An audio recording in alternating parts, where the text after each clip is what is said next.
Oxfam says an explosion of inequality is holding back the fight against global poverty. When 1 in 9 people around the world do not have enough food to eat, the growing gap between rich and poor is scandalous, says Oxfam's Max Lawson. The incredible concentration of wealth right at the top of society, which is deeply, deeply divisive and very, very economically inefficient. So we're very worried about that. It's bad for the planet, it's bad for the economy, and it seems to be getting worse. The report comes as global business and political leaders prepare to gather in Davos, Switzerland for the World Economic Forum. Campaigners are calling on policymakers to play their part in tackling extreme inequality, beginning by taxing the rich more. You've got mining companies in Africa that are busy making an absolute fortune and paying no tax. Tax isn't just about money.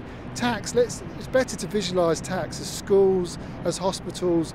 Using data from the bank Credit Suisse and Forbes, Oxfam says the richest 1% of the world's population currently owns 48% of its wealth, and that's set to exceed 50% next year.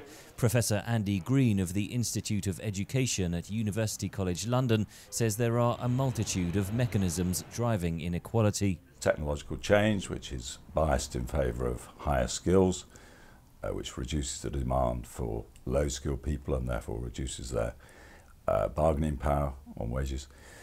Weakening trade unions, stronger corporate power.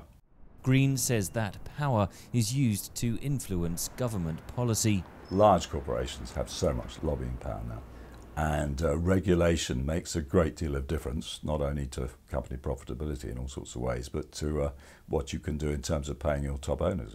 Along with moral and economic arguments, there are links between wealth inequality and violence, including terrorism, says Professor Tim Krieger of Freiburg University in Germany. He spoke to VOA via Skype. We do see that even religious terrorism has a strong economic component, so you use the religion as the vehicle to express your dissatisfaction with the political situation, with the economic situation, and here inequality comes into play.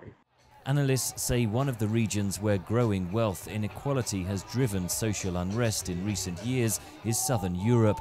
In Greece, worst hit by the global economic crisis, extreme politics is on the rise, and polls show the far-left Syriza party is expected to win next week's general elections. Henry Ridgwell for VOA News, London.